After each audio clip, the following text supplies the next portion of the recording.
sinabihan mo yung isang player ko. Sige na, shumot ka na shumot. Ano ibig sabihin nun?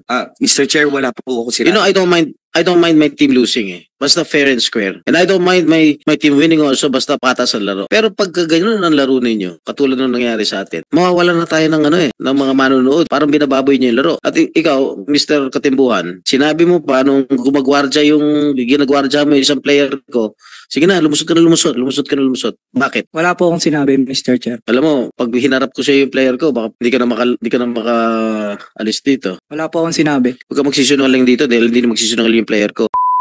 Kiniklear po namin yung name namin dito para po, kasi bilang player po, ina-idol kami ng mga anak namin. Siyempre, gusto pa po namin, gusto pa nila po na kami makita maglaro. Gusto ko lang po i-clear yung name ko eh. Sobrang stress na po kasi nadamay na po yung family. Ito lang po talaga pong support ako sa family ko. And yun po, gusto ko lang po i-clear name. Nagpapasalamat po ako sa inyo, Sen Jinggoy, Sen Bongo, and Sen Bato na binigyan niyo po kami ng chance na i-clear po yung name namin. Kasi po, I wanted to play pa po talaga. Lalo po ngayon sa pinapakita ko po sa PSL na pinaprove ko po sa sarili ko na kaya ko naman po talaga. And sana po, mabigyan pa po kami ng chance ng MPBL, kung ano pa pong liga na makapaglaro pa po at ma-prove po namin sa kanila na hindi po talaga kami ganun.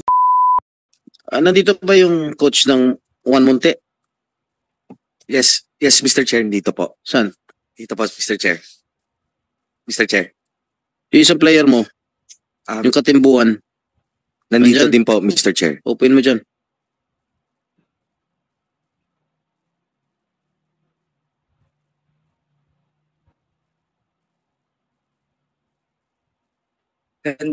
Magandang Mr. Chair. Mr. Coach, nasaan yung coach mo? Oh, hindi ka pa tapos dyan. Di ba naglaban tayo, PSL? Yes po, Your Chair. Na yung coach. Tatanungin ko yung coach. Ano nangyari? Well, yun nga po, Mr. Chair, during the... Nung second half, di kita na laban, correct? Bali po, nung first half po, ang dikit po, Mr. First half, Chair. yes, first half, I'm sorry. Apo. Bali, during the third quarter, Mr. Chair, yung for me, no, na naging magandang adjustment na ginawa nyo, naging madikit yung depensa, and at the same time, Mr. Chair, wala akong adjustment ginawa dahil ako yung coach. Well, Mr. Chair, yun nga po, during the first half po kasi, Mr. Chair, yung defense nyo po during that time was hindi po siya ganun kadikit katulad po nung third quarter. And wala akong adjustment na ginawa. And yung players nyo po nung third quarter was so aggressive po during that time, Mr. Chair. Alright. Di ba meron kasi sinabi na player ko, shumot ka na shumot. Wala po, Mr. Chair. Huwag ka magsisinungaling dito dahil hindi na magsisinungaling yung player ko. Dahil nung nandun sa harapan ng bench ninyo, sinabihan mo yung isang player ko, sige na, shumot ka na shumot. Ano ibig sabihin nun? Mr. Chair, wala po ako sila. You know, I don't mind my team losing eh. Basta fair and square. And I don't mind my team winning also basta patas ang laro.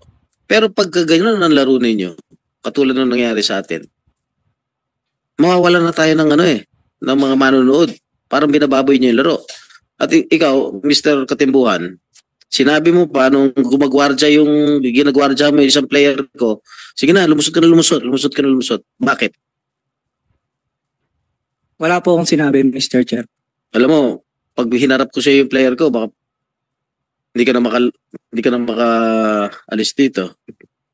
Wala po akong sinabi, Oh. Mr. Chair. Ang nangyari lang po nung game po natin is okay naman po yung depensa namin and kumbaga po yung kung may naririnig po siya yung kumbaga sidewar po, kumbaga sa basketball naman po hindi po natin kumbaga sidewar po na, pero wala po akong sinabing mag-shoot ka. Bumabantay po. Pinapadrive mo nga sa harapan mo eh. No po, Your Chair, dumidepensa po ako. And yung may mga game plans po kami, Your Chair, na doon po kami nag-i-stick. Kasi po, based on scouting po namin, Your Chair, yung team nyo po ng San Juan is po talaga, deadly po talaga siya sa labas. So may mga tendencies po na pinag-aralan po kami na mas maganda po siguro na yung game plan namin is more on driving po kayo and i-kick out na lang po and maliles din po yung time para po dun sa execution po. Pero mo, yung first half ticket, tapos yung third and fourth quarter lumayo. Hindi kayo nagdidepensa. Pero mo, kayo yung naghahabol, 24 seconds, inuubos nyo pa. Meron ba ganun? No po, Your Chair. Yung sa first half po, maging maganda po. And yung sa second half po kasi, Your Chair, tulad nga po ng sabi ni Coach, and napag-usapan nga po namin ng after ng game po, naging maganda po yung adjustments ng depensa po. In terms po sa akin, Your Chair, ako po naging scouted din po ako sa team namin kasi ako po yung isa sa inaasahan. And naging that month po, naging top performer po ako ng PSL. Ako po yung nag-number 1 scoring. So, yun po, every game naman po, binibigay ko lang po yung best ko. Okay, Mr. Coach. Di ba supposedly pag natatalo yung team mo, halimbawa by 10 points, 15 points, tapos bola ninyo, bakit inuubos nyo yung shot clock? Inuubos nyo yung oras sa shot clock? Senator Jingo, if I may lang po, para po maintindihan ng karamihan at ng publikong nakikinig, no? Vince Salvador, ikaw ang coach ng Yes po. Muntinlupa. Ako yung coach po ng One Munti po. Munti. Head coach po. Magkalaban kayo ng San Juan Yes po, Knights Mr. that Chair. time. Opo. Ikaw yung coach ng kabila, si Senator Jingoy ang coach naman ng San Juan Knights. Ikaw, Jan, player ka ng 1 month po, Your Honor. One Munti. Yes po. Sinong nanalo po ng game na yun? Sir, para maintindihan. Just to recap lang po, sir. Siyempre kami. Ano po yung allegation sa kanila na Well, pinatira niya yung according to my players na I'm very confident na hindi naman sila magsisinungaling sa akin. Yung coach, yung sinabihan niya sa player ko na sumut. Okay? Hindi ko alam kung bakit pinapashoot yung aking mga player. At ito naman, itong gwardiya ni Ginoong Katimbuhan, sinabi, sige na, mag-drive ka na sa harapan ko, mag-drive ka na sa harapan ko. hindi mo nagustuhan kahit pinashoot yung team mo. Oo, dahil alam mo na nawawala yung essence ng correct. laro, nabababoy. Nakakababoy ng ano. So, ang result po, anong result? We all love the sport, no? Kaya huwag na lang babuyin. Kasi itong mga bagong mga players natin, mga bata, syempre gusto nilang, ang dream nila, mapunta sila sa PBA, tapos gano'n ang klaseng laro. Huwag naman gano'n. Go ahead po. Sa akin Tanong naman ko lang po, sa'yo, coach. Di ba pag nag-ahabol ang team, kahit sinong team naman dito, pagka lamang 10 kalaban mo, 15 kalaban mo, di ba? Siyempre maging aggressive ka, hindi mo ubusin ng shot clock, hindi mo ubusin yung 24 seconds na shot clock, correct? Yes, Mr. Chair. Ba't inuubos nyo? Ilan possessions na inuubos yung 24 seconds? Dun sa third quarter, Mr. Chair. Huwag mo sabihin magaling kami magdepensa dahil hindi naman. Dun po sa third quarter, Mr. Chair, like I said po kanina, naging maganda po talaga yung adjustment niyo, Mr. Chair. During the first half po kasi, Mr. Chair, yung play po kasi namin, ang tumatanggap po nun sa taas po, big man po talaga. No. Ngayon po, dun sa third quarter po, nung executed nung play, yung defense niyo po during that time, nakaangat na po si Habilionar na po, and matindi na po yung ball aggressiveness po niya sa bola. And dun din po, on the same quarter po, nung nag-hard show na rin din po kayo nun. Nag-hard show. Dumodouble po. Pero nung first half po, hindi po kayo na-double po sa amin nun. So technically po talaga, naging pong maganda po yung naging adjustment niyo po nung third quarter, Mr. Chair. Wala bang, hindi ba kayo talaga involved sa game fixing? No po, Mr. Chair. Ha? No po, Mr. Chair. Ano? Opo, Mr. Chair. Hindi. Pati sa mga over-under, Yes po, Mr. Chair. ito mga pangalan, ito mga players. And marami rin nagtatanong sa akin kung bakit pinalalaro pa ng MPBL dahil syempre nabanggit na yun mga pangalan, naka-red card to, active to sa game fixing, dapat hindi na pinalalaro. What happened to the 30 other players na hindi nag-appeal? Do you consider them guilty? Your Honor, first, ko lang muna, tatlo lang muna yung tatlong players lang yung na-downgrade sa yellow card. And the rest kasi yung di nag-appeal. Di pa namin sila personally kinakausap. Actually, yung mga nakausap na namin, yun yung mga nag-appeal muna. So, ito naman yung mga remaining na naka-red card, under investigation pa po sila. Itong Katimbuhan, Bacolod ka ba dati?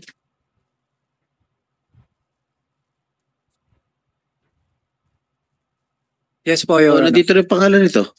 Nag-appeal ka? Yes po, Your Honor. Oh, what happened to the appeal? Ito, sandali Alam mo, kanina inaakusahan na kita tawag dito, isang player ko na sinasabihan mo na siya dumrive sa harapan mo, tapos ngayon, nandito pala yung pangalan mo. Bakit nasa red card to, Commissioner? Your Honor, kasi may mga games talaga na consistently based doon sa report ng integrity service provider na Source Radar, involved lagi yung team nila. And then sila, pag meron kong mga certain na may mga game manipulations, binibigyan na lang kami ng report. And then usually talaga lumalabas yung mga teams na gano'n na karamihan consistently na meron gano'n. So, Sila po naglalaro po doon. what happened to his appeal? I think po, denied po.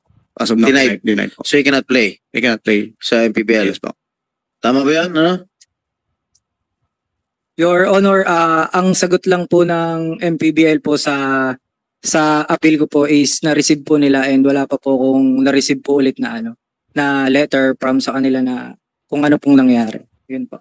Thank you po. Ito, mismo na yung commissioner nagsasabi na you're not eligible to play anymore sa next season. Opo. Your Honor, thank you po sa pag-invite din po dito na kasi po ako, I want to clear my name po.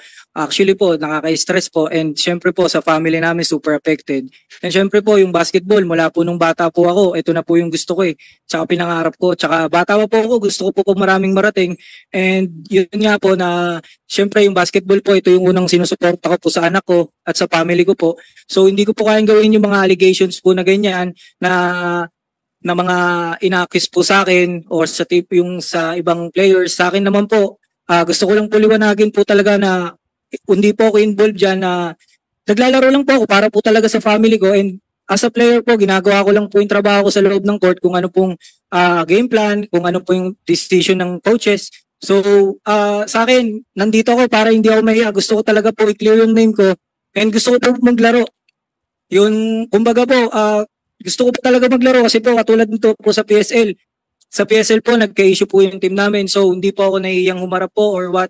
Umarap po ako dito para to clear and pinatunayan ko po sa PSL na kaya ko pa and to prove myself talaga na hindi po ako involved dyan, na masaya ako sa PSL, na bigyan po kami ng chance and second chance po na makalaro and ma-showcase ko po yung talent ko po na nag-number 1 scoring nga po ako ngayon this PSL.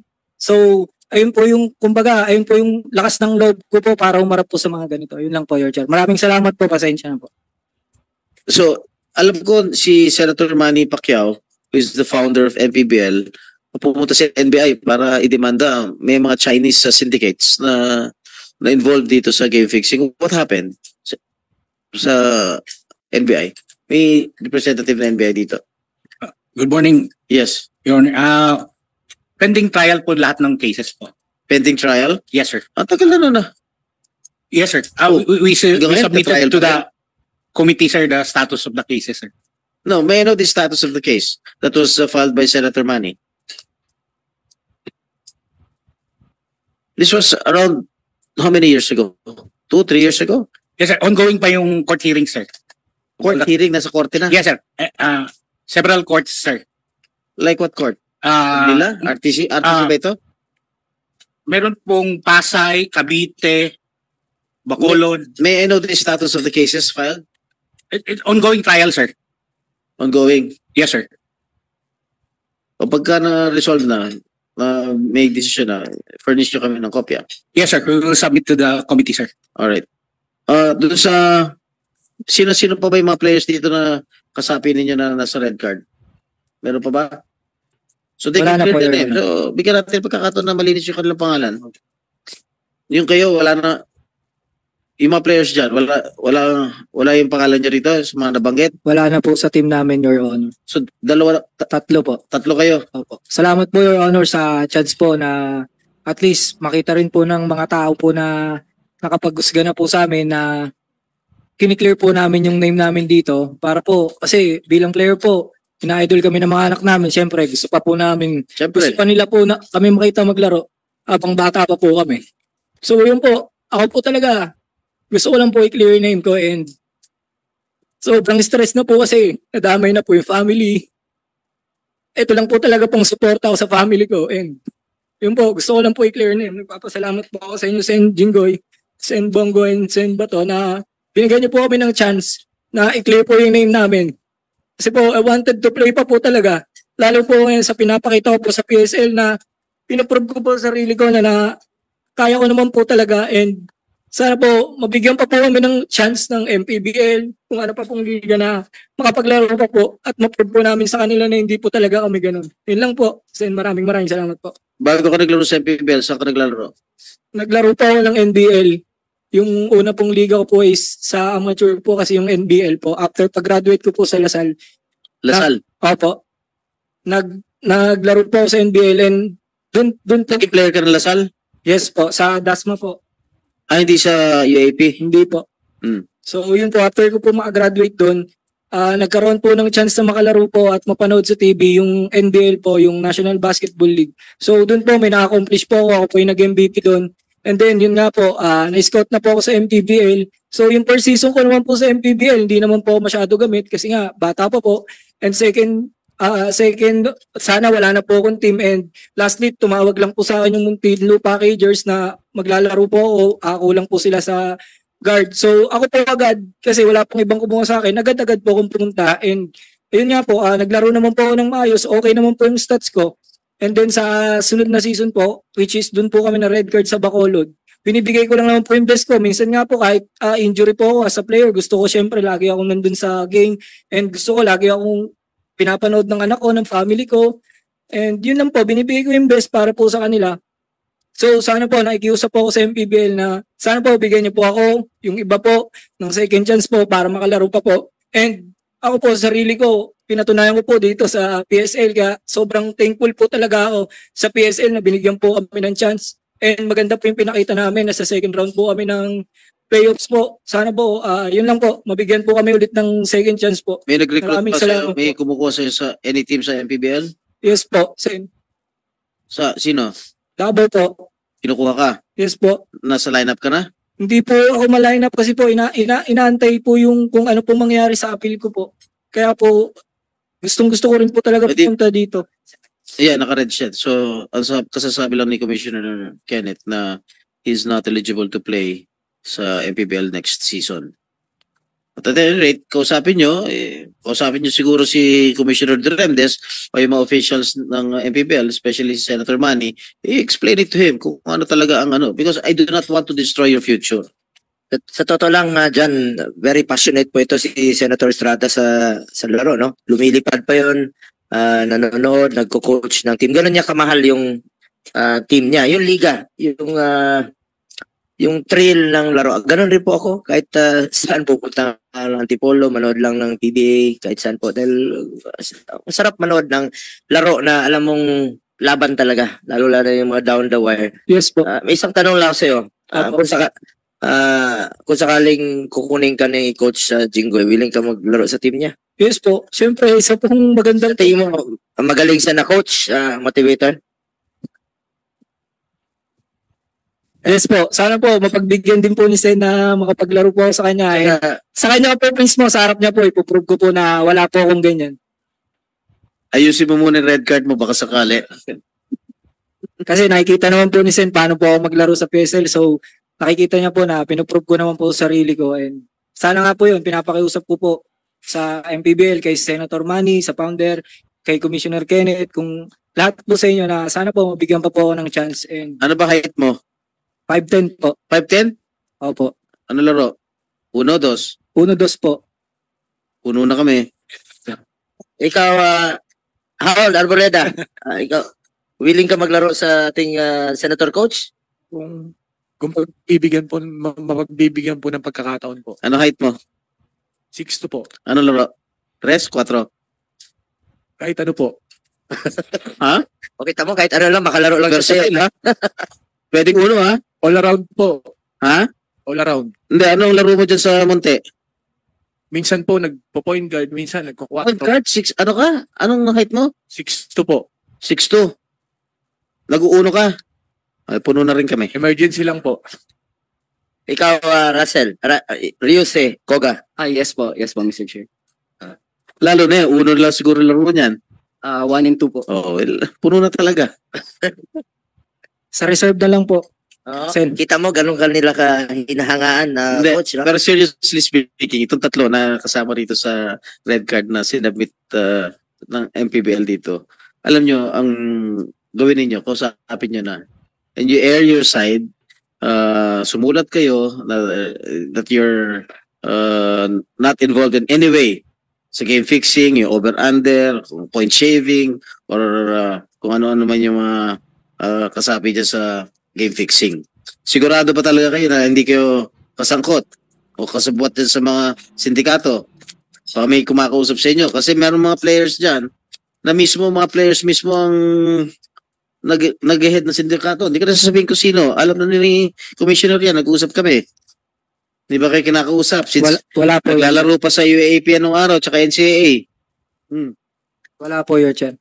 Sigurado kayo? Yes po. Kausapin nyo na lang yung mga opisyalis ng MPBL. Baka sakaling ma-reconsider ang kanila decision because that is beyond my control anymore. Kami nag-imbestiga lang dito ng game fixing. Maraming Okay. salamat po, Your Chair. Maraming salamat po. Umani naman ito ng iba't ibang reaksyon mula sa ating mga netizens.